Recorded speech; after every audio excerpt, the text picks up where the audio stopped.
Bonjour et bienvenue dans ce 4e épisode consacré à l'apprentissage du Z80 sur l'Amstrad CPC.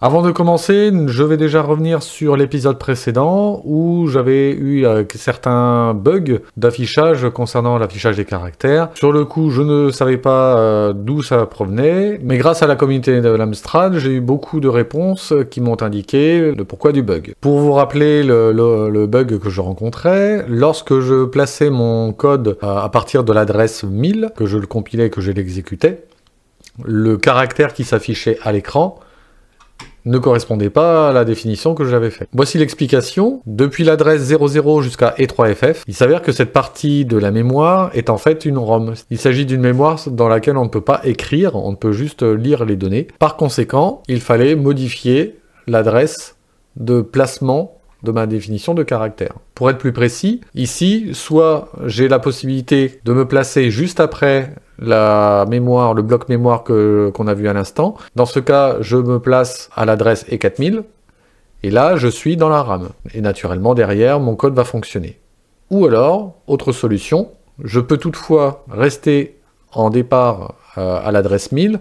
Par contre, E4000, juste avant la définition de mon caractère, je vais placer cette redéfinition dans la RAM, et derrière, donc, la compilation va fonctionner. Voilà, comme vous pouvez le voir, mon code fonctionne parfaitement. L'autre problème que j'avais rencontré concernait l'affectation dans le registre H de ma variable xObjet. Le compilateur me renvoyait une erreur à ce moment-là. Et par conséquent, j'avais trouvé le fait d'utiliser le registre A comme registre intermédiaire pour pouvoir charger les données, et là ça fonctionnait bien. Effectivement, on m'a confirmé aussi dans les commentaires de la vidéo que on ne peut pas adresser directement dans H le contenu d'une variable, on ne peut adresser qu'un autre registre, entre autres le A, pour cet exemple. Une astuce aurait été de mettre dans HL, donc dans le registre 16 bits, les coordonnées YObjet et XObjet définis les unes derrière les autres. C'est une optimisation de code que l'on ne va pas utiliser pour la suite, on verra ça éventuellement plus tard. Pour l'instant, on va rester sur le code que j'avais fait avec l'utilisation du registre A comme registre intermédiaire. Voilà pour les explications. Maintenant, nous allons attaquer ce nouvel épisode consacré à la gestion des couleurs. L'Amstrad CPC dispose à la base d'une palette de 27 couleurs. Voici une image vous représentant à l'écran les 27 couleurs qui composent la palette. Chaque couleur est définie ici avec son numéro. Donc par exemple pour le noir, nous avons ici le 00, et ainsi de suite jusqu'au 26. Concernant l'Amstrad CPC, il y a 3 zones distinctes à l'écran, et ce, quel que soit le mode. La première zone, ici, c'est le contour de l'écran. La deuxième zone va être l'intérieur de l'écran. Et la troisième zone sera la partie police de caractère qui s'affiche à l'écran. Sur ces 3 zones, on va pouvoir agir et modifier les couleurs. Commençons d'abord par le contour de l'écran. En basique, on peut modifier la couleur de l'écran à l'aide d'une commande, c'est la commande border. Puis derrière, nous allons indiquer une couleur, par exemple le noir. Si je reprends ma palette, la couleur noire est définie par la couleur numéro 0. J'indique border 0, je tape entrée, et effectivement, on peut voir que dorénavant, mon contour de l'écran est bien en noir. Cela permet aussi de voir la différence de zone entre la bordure et l'intérieur de l'écran. On peut aussi faire clignoter la bordure de l'écran. Pour cela, nous allons ajouter une deuxième couleur. Par exemple, on va mettre la couleur 0, et derrière, je vais utiliser par exemple la couleur 21, le vert. Ma bordure d'écran clignote bien entre la couleur noire et la couleur vert. Cette notion de clignotant peut être intéressante dans le cas des jeux, dans le cas par exemple où votre personnage principal prend des dégâts. Comment fait-on l'équivalent en assembleur? Pour cela, je vais utiliser un vecteur. Ce vecteur, c'est le vecteur EBC38. Voyons maintenant le descriptif de ces vecteurs. BC38, installation de la couleur du bord. Dans les conditions d'entrée, les registres B et C contiennent les composants de la couleur du border. Je charge dans mon registre B ma première couleur, le 0. Puis je charge dans le registre C ma seconde couleur. J'appelle enfin mon vecteur EBC38. Je compile.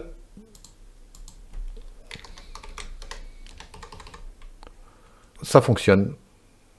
Petite parenthèse concernant l'utilisation de ce vecteur.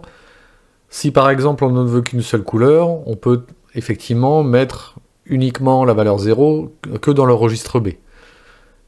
Et là, cela fonctionnera. Toutefois, il serait quand même préférable de rajouter dans le registre C la même valeur. Pourquoi?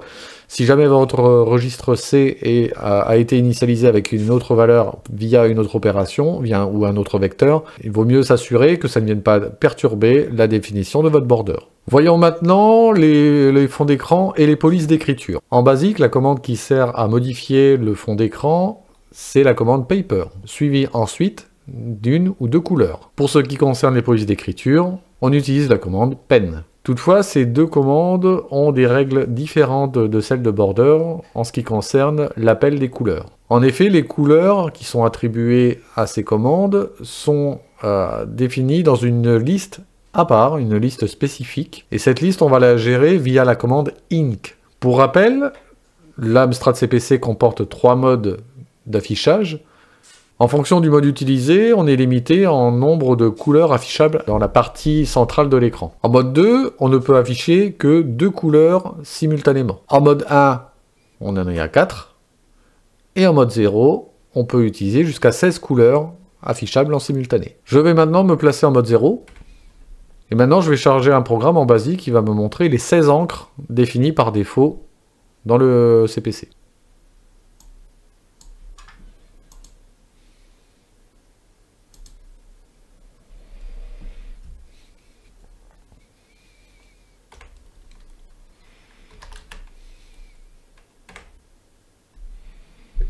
Voici en mode 0 les 16 encres définies par défaut.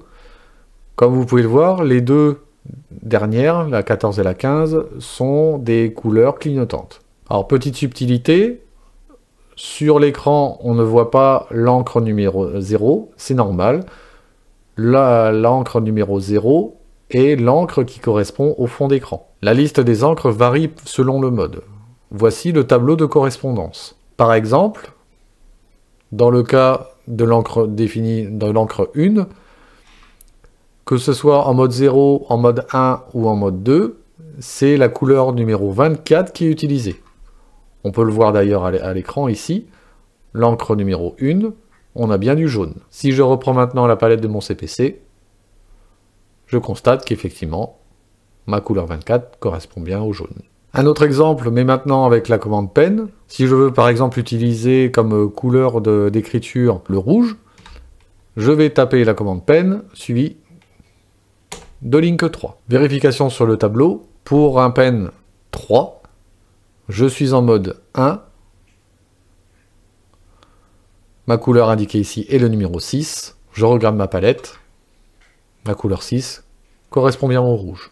Si la liste des encres par défaut ne vous convient pas, sachez que vous pouvez modifier les couleurs. Pour cela, nous allons utiliser un nouveau vecteur. Ce vecteur, c'est le vecteur EBC32. Si on regarde le descriptif de ce vecteur, le vecteur BC32 installe une encre. Si vous connaissez la commande Inc du basique, vous pourrez utiliser ce vecteur sans problème. Dans les conditions d'entrée, le registre A contient le numéro de l'encre, B contient la première couleur et C la seconde couleur. En assembleur, on part depuis l'adresse 4000. Ensuite, on charge dans A le numéro de l'encre que l'on souhaite modifier. Dans notre cas, on va prendre l'encre numéro 3. Ensuite, je charge dans B la couleur que je souhaite. Là, je vais utiliser la couleur numéro 18. La couleur 18 étant la couleur verte. Je fais de même pour le registre C. Et enfin, EBC32. Voyons cela.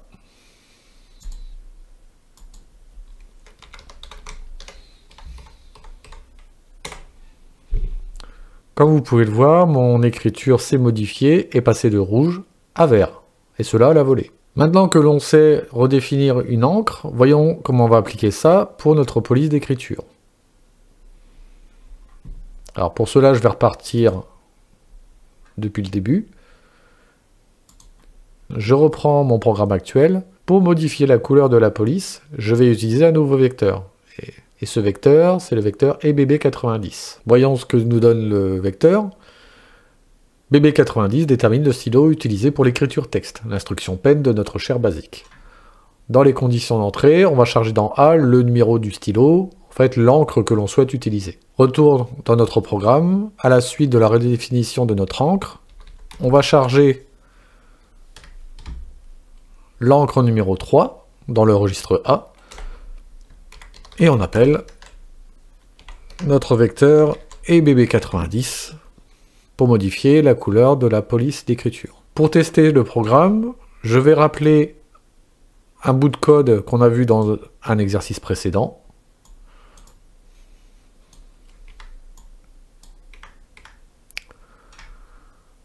Qui va nous permettre d'afficher un message. Voyons ce que cela donne.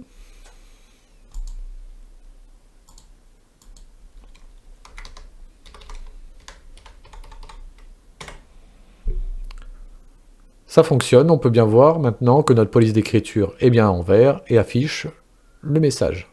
Donc nous avons au départ redéfini notre encre numéro 3 en l'initialisant avec la couleur 18 qui correspond au vert. Puis nous avons fait appel à cette encre que nous avons chargée dans le vecteur EBB90 qui est celui qui correspond à la police de caractère.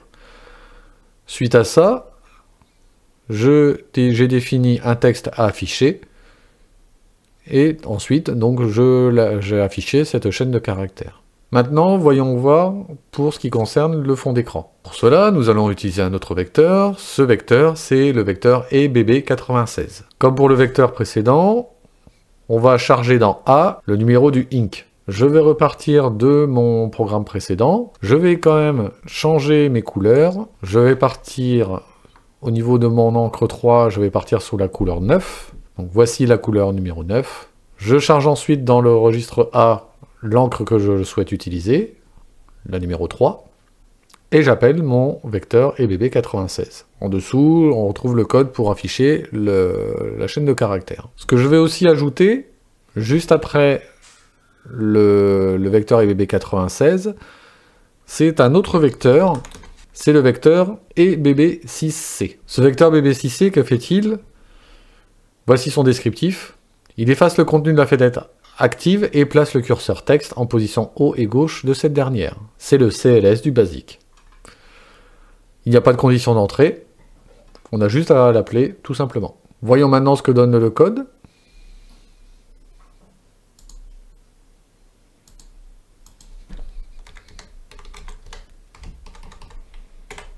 Nous avons bien défini notre fond d'écran avec l'encre numéro 3 qui a été modifié pour intégrer la couleur verte.